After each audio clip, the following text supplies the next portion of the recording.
పవన్ కళ్యాణ్ ఎప్పుడో ఒకసారి అలా వచ్చి ఊగిపోవటం కాదు. ఈరోజు నువ్వు షూటింగ్లు చేసుకోవడానికి కానీ నీ కోట్లు ఇచ్చింది ప్రభుత్వ ధనంతో స్పెషల్ ఫ్లైట్లు ఎక్కి ఎంజాయ్ చేయడానికి కాదు నీకు ఓట్లు వేసింది. కూటమి ప్రభుత్వంలో ఉన్నప్పుడు చంద్రబాబు నాయుడు ప్రభుత్వం తప్పు చేస్తే నిలదీయాలి, సరిదిద్దాలి అండ్ సక్రమంగా ప్రజలకి మంచి చేసే విధంగా నువ్వు నడుచుకోవాలి. కానీ నీ నియోజకవర్గం పిఠాపురంలో అమ్మాయిని రేప్ చేసినా పట్టించుకో, రైతుకు యూరియా దొరక్క ఎండల్లో వాళ్ళు నించొని రోజుల తరబడి ఏడుస్తుంటే పట్టించుకో, ఇదే పిఠాపురంలో నిరుద్యోగులకి ఉద్యోగం ఇవ్వకపోయినా నిరుద్యోగ భృతి ఇవ్వకపోయినా పట్టించుకో. నీ ప్యాకేజ్ కరెక్ట్గా నీకు ఇస్తే చాలు. ఒక హెలికాప్టర్ కొనిచ్చేశాడు, ఇంకా ఎక్కి తిరుక్కుంటూ ఉంటున్నావు. అంతేగాని ఏ రోజైనా రాష్ట్ర ప్రజల గురించి, రైతుల గురించి, మహిళల గురించి ఆలోచిస్తున్నావా? వాటి గురించి ఎప్పుడైనా మాట్లాడుతున్నావా? ఈ 17 మెడికల్ కాలేజీలు అమ్మకానికి పెడితే కనీసం బుర్రున్న ఎవరైనా కూడా దానికి మద్దతు తెలుపుతారా? కానీ నువ్వు కూర్చొని తల ఆడిస్తున్నావు అంటే ఈరోజు రాష్ట్ర ప్రజలు నీకు ఓటేసినందుకు సిగ్గుపడుతున్నారన్న విషయాన్ని కూడా తెలుసుకోండి. ఈరోజు మీరు చూస్తే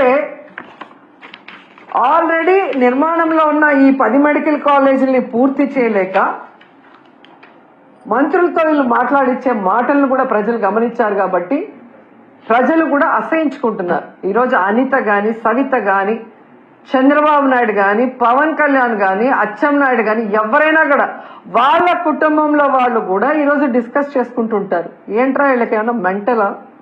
ఒక ప్రభుత్వ కాలేజీ ఉంటే పేదవాళ్ళకి మెడికల్ సీట్లు రావటమే కాకుండా ఆ వెనుకబడిన ప్రాంతాల్లో ఉన్న పేదలకు ఒక నాణ్యమైన వైద్యాన్ని అందించే అవకాశం ఉండి ఎందుకు ఇలాంటి పిచ్చి పనులు చేస్తున్నారని మీ బంధువులు మాట్లాడుకుంటుంటారు, మీ చుట్టుపక్కల వాళ్ళు మాట్లాడుకుంటున్నారు. గమనించండి.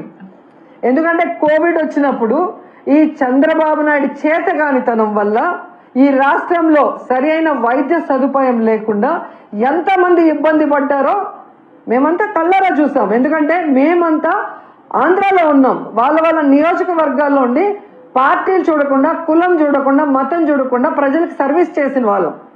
అలాంటి పరిస్థితి మళ్లీ రాకూడదనే జగన్మోహన్ రెడ్డి గారు 11 మెడికల్ కాలేజీలకి శ్రీకారం చుట్టారు. ఎందుకంటే వాటితో పాటు సూపర్ స్పెషాలిటీ హాస్పిటల్స్ ఉంటాయి కాబట్టి ఎలాంటి వైరస్ వచ్చినా ప్రజల్ని మనం కాపాడుకోవచ్చని ఒక అన్నలాగా, ఒక తండ్రిలాగా ఆయన పనిచేస్తే వాటిని పూర్తి చేయకుండా కక్ష సాధింపుగా 10 రూపాయలు కూడా వాటికి కేటాయించకుండా ఈరోజు వాటిని తమకు కావాల్సిన వాళ్ళకి అమ్మేసుకుంటూ మళ్ళీ సిగ్గు లేకుండా మాట్లాడుతున్నారు. అసలు మొన్ననే ఒక రౌడీ షీటర్కి డబ్బులు తీసుకొని పేరోల్ ఇచ్చిందని చెప్పి ఏ విధంగా ఆవిడని అదే పార్టీ వాళ్ళు తిట్టారని మనం చూసాం. మొన్నటి వరకు సైలెంట్ గా ఉన్న ఆవిడ మళ్ళీ స్టార్ట్ అయింది. జగన్మోహన్ రెడ్డి గారు బెంగళూరులో ఉన్నారు. జగన్మోహన్ రెడ్డి గారు అధికారంలో ఉన్న 5 సంవత్సరాలు విజయవాడలోనే కదా ఉన్నారు. ఏ రోజు హైదరాబాద్, బెంగళూరు పోలేదే. అప్పుడు చంద్రబాబు నాయుడు ఎక్కడున్నాడమ్మా? పవన్ కళ్యాణ్ ఎక్కడున్నాడమ్మా? లోకేష్ ఎక్కడున్నాడమ్మా?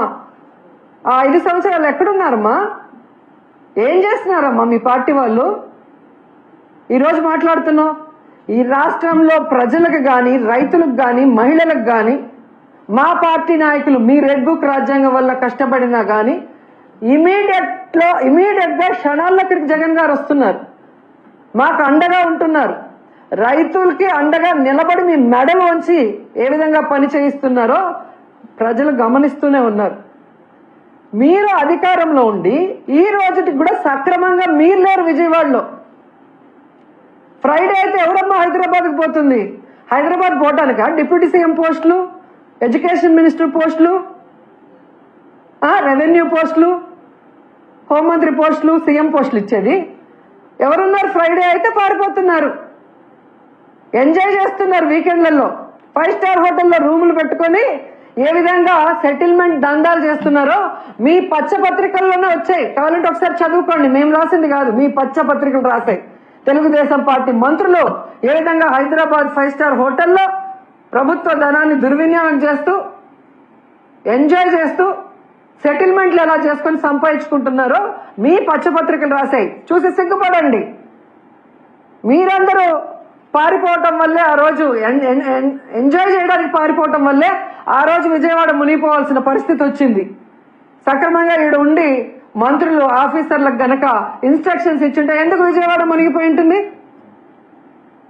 నిజంగా మీ మంత్రులు సక్రమంగా ఉంటే ఎందుకు ఈరోజు పొగాకు రైతులు, ఈరోజు మామిడి రైతులు, ధాన్యం రైతులు, పసుపు రైతులు, మిర్చి రైతులు ఎందుకు రోడ్ల మీదకి వస్తున్నారు? ఎందుకు ఆత్మహత్యలు చేసుకుంటున్నారు?